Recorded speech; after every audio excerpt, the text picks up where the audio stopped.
सभी संगिनी बहनों को नमस्कार। आप सभी का जन्म की तैयारी और संस्थागत प्रसव के इस सत्र में स्वागत है।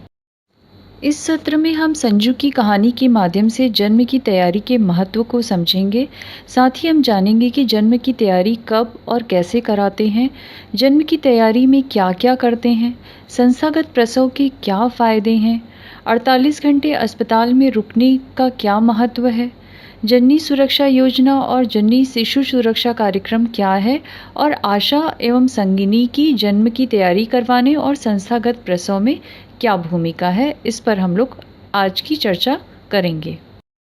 जब भी आप क्षेत्र भ्रमण के लिए जाती होंगी तो आपको संजू जैसी बहुत सारी ऐसी महिलाएं मिलती होंगी। जो घटना हम अभी चर्चा करने जा रहे हैं, ऐसी बहुत सारी परिस्थितियां मिलती होंगी आपको समुदाय में। तो इस परिस्थिति के माध्यम से हम ये जानने का प्रयास करेंगे कि क्या-क्या कारण हैं कि महिला की मृत्यु हो जाती है और हम उसे कैसे रोक सकते हैं। तो आइए संजू की कहानी जानते हैं। संजू का 9वां माह चल रहा है। वह वीएचएनडी पर एक बार ही गई थी। उसके बाद आशा ने उसके घर का भ्रमण तो किया, पर जन्म की तैयारी पर कोई चर्चा नहीं की। जब उसे प्रसव पीड़ा शुरू हुई तो उसकी सास ने उसके पति को बुलवाया और वो लोग उसे एक जीप में अस्पताल ले गए। अस्पताल में दोपहर 2 बजे उसका प्रसव हुआ और उसके 3 घंटे बाद वह अस्पताल से वापस आ गई। घर पहुंचकर रात में ही उसे ज़्यादा रक्तस्राव होने लगा और उसे चक्कर आने लगे।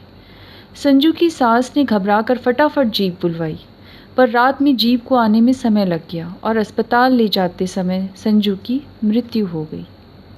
हमारे समुदाय में संजू जैसी पता नहीं कितनी महिलाएं होती हैं जो समय से अस्पताल ना पहुंचने के कारण, गर्भावस्था में उचित तैयारी ना होने के कारण, समय से स्वास्थ्य सेवा ना मिल पाने के कारण उनकी मृत्यु हो जाती है। जैसे कि संजू की मृत्यु के क्या-क्या कारण थे, आइए इसके बारे में हम जानें। क्या संजू को बचाया जा सकता था? ऐसी स्थिति में आशा की क्या भूमिका हो सकती थी? अब हम इस पे चर्चा करें। संजू की कहानी जानने के बाद संजू की मृत्यु के निम्न कारण सामने आए। वीएचएनडी पर संजू की 4 प्रसव पूर्व जांचें नहीं हुई। एनम एवं आशा दीदी ने भी उसे स्वास्थ्य सेवाएं लेने के लिए बार-बार प्रेरित नहीं किया। यदि आशा उनके घर पर गृह भेंट के लिए बार-बार जाती, उनके परिवार के सदस्यों को भी समझाती कि जन्म की तैयारी करवाना क्यों आवश्यक है, संस्थागत प्रसव कराना क्यों आवश्यक है, 48 घंटे अस्पताल में रुकना क्यों आवश्यक है, तो शायद परिवार इसके महत्व को समझ के उसको समय से वहाँ ले जा पाते या 48 घंटे अस्पताल में ही रुकते।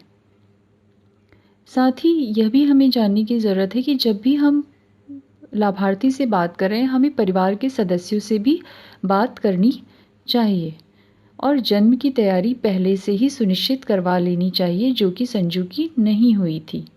आशा द्वारा 48 घंटे रुकना क्यों आवश्यक है, इसके बारे में कोई बात नहीं की गई उससे। संस्था में भी सेवा प्रदाता द्वारा इसके महत्व के बारे में नहीं बताया गया। संजू और उसके परिवार को प्रसव के बाद मां में होने वाले खतरे के कौन से लक्षण होंगे कि उसे तत्काल अस्पताल पहुंचना चाहिए, इसके बारे में भी पहले से उसे कोई जानकारी नहीं थी, ना ही उसके परिवार के सदस्यों को कोई जानकारी थी। निर्णय लेने में देरी एवं स्वास्थ्य सेवा समय से न मिल पाना भी संजू की मृत्यु का एक कारण था। यदि आशा बार बार उसके घर जाती, उसे और उसके परिवार के सदस्यों को समझाती, परामर्श देती, उनकी जन्म की तैयारी सुनिश्चित करवाती, तो इस मृत्यु को रोका जा सकता था। संजू की कहानी से हमें काफ़ी हद तक यह तो समझ में आ गया कि जन्म की तैयारी करवाना क्यों आवश्यक है। आइए इसके बारे में और विस्तार से चर्चा करते हैं। यदि हम उत्तर प्रदेश के NFHS 4 के आंकड़ों की बात करें तो केवल 67.8% जो प्रसव हैं वो संस्था में हुए हैं, जिसमें से 44.5% प्रसव ही शासकीय अस्पतालों में हुए हैं। यदि समय से गर्भावस्था के दौरान जन्म की तैयारी करवाई जाए तो संस्थागत प्रसव को बढ़ाया जा सकता है, समय से सेवा लेने के लिए लाभार्थियों को प्रेरित किया जा सकता है। जन्म की तैयारी करवाना क्यों आवश्यक है? जैसा कि हम संजू की कहानी से भी इस बात को समझ चुके हैं कि गर्भवती महिला का प्रसव उचित संस्था में हो पाएगा। यदि किसी भी प्रकार की जटिलता है तो उसका समय से प्रबंधन हो पाएगा। प्रसव के पश्चात जो देखभाल होनी चाहिए माँ की और नवजात की, वो हो पाएगी। यदि माँ एवं नवजात में किसी भी प्रकार के खतरे के लक्षण हैं तो उनकी जल्द पहचान कर उनका प्रबंधन किया जा सकेगा। सही समय पर सही निर्णय लेकर मातृ एवं शिशु मृत्यु में कमी लाई जा सकेगी। प्रसव पश्चात आवश्यकता अनुसार परिवार नियोजन के लिए प्रेरित किया जा सकेगा। आशा जब भी गृह भेंट के लिए जा रही है तो लाभार्थी के साथ साथ पति एवं परिवार के सदस्यों को भी जन्म की तैयारी के महत्व को समझाए और उन्हें बताए कि ये 4 बातें उसको गांठ बांध लेनी है जिससे कि डिलीवरी को आसानी से कराया जा सके। पहला है एनम दीदी से संपर्क बनाए रखना है। डिलीवरी के लिए नज़दीकी अस्पताल का पहले से ही पता करके रखना है। देर न हो जाए इसलिए 102 का पहले ही लाभ उठाएं, उनके पास नंबर होना चाहिए। अस्पताल जाने के लिए एम्बुलेंस का नंबर याद रखें। सरकारी योजनाओं का लाभ उठाएं। आइए जानते हैं कि जन्म की तैयारी कब और किसके द्वारा कराई जाती है। जन्म की तैयारी आशा द्वारा गर्भावस्था का पता लगते ही महिला एवं परिवार के सदस्यों के साथ मिलकर कराई जाती है। गर्भावस्था की तीसरी तिमाही में स्वास्थ्य एवं पोषण दिवस पर एनम द्वारा जन्म की तैयारी की समीक्षा की जाती है। जन्म की तैयारी के यदि मुख्य घटकों की बात करें कि हमें क्या क्या करना चाहिए जन्म की तैयारी में, तो सबसे पहले है आपातकालीन स्थिति के लिए पहले से थोड़ा थोड़ा धन का संचय करके रखें। यदि प्रसव के दौरान किसी भी प्रकार की जटिलता होती है या किसी भी तरह की समस्या होती है तो उससे हम निपट सकें। साथ ही साफ सूती कपड़ों की पहले से व्यवस्था करके रखें, माँ और बच्चे दोनों के लिए। एम्बुलेंस या वैकल्पिक वाहन की पहले से व्यवस्था करके रखें। प्रसव के लिए उचित संस्था की पहले से पहचान करके रखें। यदि महिला एचआरपी है तो उसे कहाँ जाना है, यदि प्रसव सामान्य होने वाला है तो हमें कहाँ जाना है। इसलिए हमें यह बहुत ही आवश्यक है कि हम पहले से ही कि हमें प्रसव कहाँ कराना है इसकी हमें जानकारी हो। प्रसव के समय साथ जाने वाले व्यक्ति की पहले से पहचान करना, ब्लड डोनर की पहले से पहचान करना। कई बार ऐसा होता है कि प्रसव के दौरान ब्लड की आवश्यकता पड़ जाती है तो हमें पहले से ही तैयारी करके रखना है कि ब्लड कौन देगा, पहले से ही उसकी पहचान कर लें। यदि घर में कोई छोटा बच्चा है तो पहले से ही निर्णय ले लें कि प्रसव के दौरान घर पर कौन रहेगा, क्योंकि कई बार ऐसी स्थिति होती है कि घर पर कोई नहीं होता है छोटे बच्चे को देखने के लिए, तो महिला 48 घंटे से पहले ही वापस आ जाती है और घर वापस आने के बाद कई बार खतरे के लक्षण होते हैं और उसका प्रबंधन नहीं हो पाने के कारण उनकी मृत्यु हो जाती है। तो हमें इन बातों का विशेष ख्याल रखना है।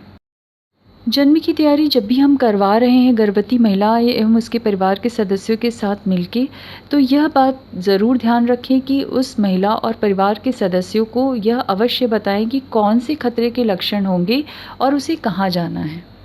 इसके बारे में हमने उच्च जोखिम गर्भवती महिला की पहचान एवं रेफरल के सत्र में विस्तार से बात की है, लेकिन फिर भी हम इसको एक बार और आपको बता देते हैं कि यदि गर्भवती महिला को बुखार आए, सांस लेने में तकलीफ़ हो, अत्यधिक उल्टी होना, पेशाब में कमी या कठिनाई आए, या आराम के समय भी सांस लेने में परेशानी हो रही है, या उसका बीपी बढ़ रहा है 140/90 मिलीमीटर ऑफ मर्करी से ऊपर हो रहा है, तो ऐसी महिलाओं को 24/7 पीएससी पर जाने की आशा को सलाह देनी है।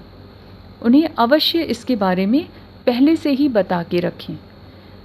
इसी प्रकार यदि गर्भवती महिला को योनि से रक्तस्राव हो रहा है, धुंधला दिखने के साथ साथ अत्यधिक सिर दर्द हो रहा है, झटके आ रहे हैं, बेहोश हो जा रही है गर्भवती महिला, लगातार पेट में दर्द है, समय पूर्व प्रसव है या प्रसव झिल्ली फट गई है, या गंभीर एनीमिया की समस्या है, भ्रूण का ना हिलना डुलना, योनि से बदबूदार सफ़ेद स्राव हो रहा है, उसके साथ साथ तेज बुखार भी है, तो ऐसी महिलाओं को एफआरयू या जिला चिकित्सालय जाने की सलाह देनी चाहिए।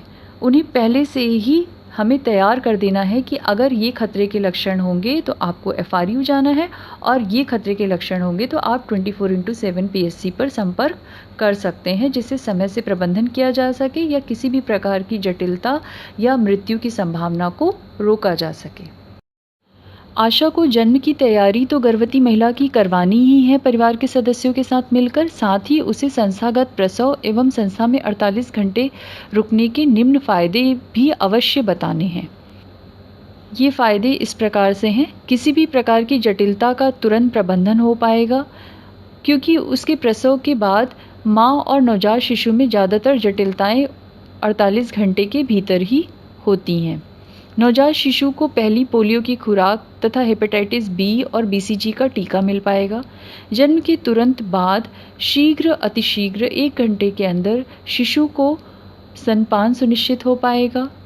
महिला को प्रसव केंद्र में ही नाल की देखभाल, बच्चे को गर्म रखने, सांस संबंधी संक्रमण, दस्त, पोषण और परिवार नियोजन के बारे में सलाह मिल पाएगी, या इससे संबंधित कोई भी कठिनाई है तो उसे उचित प्रबंधन समय से मिल पाएगा।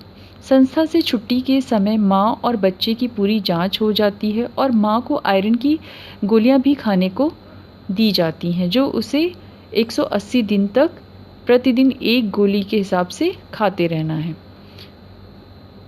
बच्चा यदि कम वजन का है या प्री मैच्योर है तो उसका उचित प्रबंधन अस्पताल में ही संभव है और उसको तत्काल उपचार मिल जाता है यदि महिला संस्थागत प्रसव कराती है और वहाँ 48 घंटे रुकती है। गर्भवती महिला को जननी शिशु सुरक्षा कार्यक्रम और जननी सुरक्षा योजना जैसी योजनाओं का लाभ भी मिल पाता है। संस्थागत प्रसव के फायदे: पहला तो निःशुल्क एम्बुलेंस की व्यवस्था हो पाएगी, सामान्य प्रसव हो पाएगा, योजनाओं का लाभ मिल पाएगा, खून, पेशाब, अल्ट्रासाउंड जांचें हो पाएंगी, ऑपरेशन से प्रसव यदि होना है तो वो भी हो पाएगा, और वजन व सभी पहले टीके उसे समय से मिल पाएंगे। आशा जब भी गृह भेंट के लिए जा रही है तो लाभार्थी एवं परिवार के सदस्यों को संस्था में 48 घंटे रुकने के फ़ायदों के बारे में अवश्य बताएं। सबसे पहला फ़ायदा यही है कि प्रसव के बाद लाभार्थी को निःशुल्क भोजन और दवाओं की उपलब्धता सुनिश्चित हो पाएगी। साथ ही माँ एवं नवजात में यदि कोई खतरे के लक्षण है तो उनकी पहचान कर समय से प्रबंधन हो पाएगा। परिवार नियोजन की सेवाएँ मिल पाएंगी, योजनाओं का लाभ मिल पाएगा। शासकीय योजनाओं के बारे में हम आगे चर्चा करेंगे। संस्थागत प्रसव को बढ़ावा देने के लिए और संस्थागत प्रसव के माध्यम से मातृ एवं नवजात शिशु मृत्यु दर को कम करने के लिए जननी सुरक्षा योजना का क्रियान्वयन प्रदेश के सभी जनपदों में किया जा रहा है। इसके अंतर्गत गर्भवती महिला को प्रसव के बाद ₹1400 की धनराशि देय होती है। गरीबी रेखा के नीचे जीवन यापन करने वाली गर्भवती महिलाओं को घरेलू प्रसव होने की स्थिति में आर्थिक सहायता के रूप में ₹500 की धनराशि दी जाती है। आशा को इस योजना के अंतर्गत कुल ₹600 की प्रतिपूर्ति राशि प्रदान की जाती है। उसमें भी प्रत्येक लाभार्थी पर उसे पूर्ण ANC चेकअप कराने के लिए ₹300 और संस्थागत प्रसव सुनिश्चित कराने के लिए ₹300 की राशि देय होती है। इसी प्रकार जो दूसरी शासकीय योजना है वह है जननी शिशु सुरक्षा कार्यक्रम। जननी शिशु सुरक्षा कार्यक्रम का आरंभ सितंबर 2011 में किया गया था, जिसके अंतर्गत समस्त गर्भवती महिलाओं को संस्थागत प्रसव के लिए प्रोत्साहित करने हेतु निम्नलिखित सुविधाएं शासकीय स्वास्थ्य केंद्रों में निःशुल्क प्रदान की जाती हैं। ये 7 मुफ्त सुविधाएं इस प्रकार से हैं। पहला है प्रसव के समय और बाद में परिवहन की निःशुल्क सुविधा, साथ ही डिलीवरी की मुफ्त सुविधा, सिजेरियन या ऑपरेशन की निःशुल्क सुविधा उपलब्ध है, टेस्ट, इलाज और दवाओं की सुविधा मुफ्त उपलब्ध है, रक्त का इंतज़ाम की मुफ्त सुविधा उपलब्ध है, आहार और साथ ही जन्म से 1 वर्ष तक के बीमार बच्चों की देखभाल की सुविधा निःशुल्क प्रदान की जाती है। जन्म की तैयारी करवाने और संस्थागत प्रसव को बढ़ावा देने में आशा की भूमिका की यदि बात करें तो आशा को सभी गर्भवती महिलाओं की जन्म की तैयारी परिवार के साथ मिलकर बनवानी है। निरंतर गृह भ्रमण के दौरान जन्म की तैयारी एवं संस्थागत प्रसव संबंधित परामर्श देना और अस्पताल में ही प्रसव कराने के लिए प्रेरित करना है। एएनएम द्वारा गर्भवती महिलाओं की जन्म योजना की समीक्षा करने में सहयोग करना है। गर्भवती महिलाओं एवं उसके परिवार के सदस्यों से गृह भेंट के दौरान संस्थागत प्रसव कराने, अस्पताल में 48 घंटे रुकने और परिवार नियोजन का साधन अपनाने के लिए प्रेरित करना है। आशा प्रसव के तुरंत बाद अस्पताल से आने के 24 घंटे के अंदर लाभार्थी के घर का भ्रमण अवश्य करें, जिससे मां एवं बच्चे में होने वाले खतरों के लक्षणों की पहचान कर तत्काल रेफर किया जा सके। लाभार्थी एवं परिवार के सदस्यों को शासकीय योजनाओं के लाभ के बारे में अवश्य बताएं। आशा संगिनी की भूमिका। आशा संगिनी को अपने अंतर्गत आने वाली सभी आशाओं के क्षेत्रों का भ्रमण करना है और भ्रमण के दौरान जन्म योजना, संस्थागत प्रसव एवं अस्पताल में 48 घंटे रुकने से संबंधित जो भी जानकारी है या दिशा निर्देश हैं, उसके संबंध में आशाओं का लगातार क्षमतावर्धन करते रहना है और उनका सपोर्टिव सुपरविजन करना है। आशा को मिलने वाली प्रोत्साहन राशि में यदि कोई कठिनाई आ रही है तो प्रभारी चिकित्सा अधिकारी एवं बीसीपीएम से मिलकर उसका समाधान करना है। साथ ही ऐसे क्षेत्रों का भ्रमण करना है जहां की आशा को जन्म की तैयारी करवाने में दिक्कत आ रही है या जहां पर भी संस्थागत प्रसव कम हो रहे हैं या घरेलू प्रसव अधिक हो रही हैं, उसका कारण जानने का प्रयास करें। ब्लॉक स्तर पर स्थिति को साझा करें और आवश्यक समाधान करने का प्रयत्न करें। गर्भवती महिलाओं के घरों, मुख्यतः एचआरपी के घरों का प्राथमिक रूप से भ्रमण करना एवं जन्म योजना बनवाने और परामर्श देने में आशा को सहयोग करना। इसके साथ ही जो भी संबंधित जानकारी है उसको VHIR में अपडेट करवाने में भी आशा को मार्गदर्शन प्रदान किया जाना है आपके द्वारा। जन्म की तैयारी और संस्थागत प्रसव को बढ़ावा देने के लिए इस सत्र में हमने जो कुछ भी सीखा है, आइए अब क्विज के माध्यम से दोहरा लेते हैं। आपको आगे कुछ प्रश्न दिए जाएंगे। प्रत्येक प्रश्न के 4 विकल्प होंगे। उस विकल्प में से कोई एक ही सही उत्तर होगा। आपको सही उत्तर का चुनाव करना है और दूसरे प्रश्न पर आगे बढ़ जाना है। पहला प्रश्न इस प्रकार से है, एनम द्वारा जन्म की तैयारी की समीक्षा कब की जानी चाहिए? आपके विकल्प इस प्रकार से हैं, प्रथम तिमाही, द्वितीय तिमाही, तृतीय तिमाही, पूरे गर्भावस्था में कभी भी कर सकते हैं। इसका सही उत्तर है, एनम द्वारा जन्म की तैयारी की समीक्षा तृतीय तिमाही में की जाती है। प्रश्न 2 इस प्रकार से है, इनमें से कौन सी जटिलता होने के बाद महिला को FRU रेफर नहीं करते हैं? विकल्प इस प्रकार से हैं, योनि से अत्यधिक रक्तस्राव होने पर, स्तनपान कराने में कठिनाई होने पर, पेट के निचले भाग में दर्द होने पर या पेशाब में जलन होने पर। इसका सही उत्तर है, यदि महिला को स्तनपान कराने में कठिनाई हो रही है तो उसे FRU रेफर नहीं करते हैं। प्रश्न 3, इनमें से कौन सा विकल्प जन्म की तैयारी का घटक नहीं है? विकल्प इस प्रकार से हैं, एम्बुलेंस या वैकल्पिक वाहन की पहले से व्यवस्था करना, आशाओं की प्रतिमाह जन्म योजना पर समीक्षा करना, प्रसव के लिए उचित संस्था की पहले से पहचान करना, ब्लड डोनर की पहले से पहचान करना। इसका सही उत्तर है, आशाओं की प्रतिमाह जन्म योजना पर समीक्षा करना जन्म की तैयारी का घटक नहीं है। आइए अब प्रश्न 4 हल करते हैं। जननी सुरक्षा योजना के अंतर्गत आशा को कितने रुपए की प्रोत्साहन राशि दी जाती है?